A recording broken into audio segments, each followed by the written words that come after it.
Санаторий Решма – это место, куда обязательно хочется вернуться. Он стоит прямо на берегу Волги, среди красивой природы.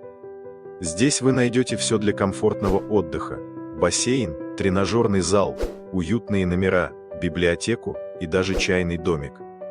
Медперсонал внимательный, процедуры разнообразные, а для детей – индивидуальный подход.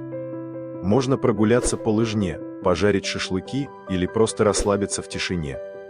Решма идеален для семей, одиночек и тех, кто заботится о здоровье. Настоящее место силы и уюта. Подробнее по ссылке в описании.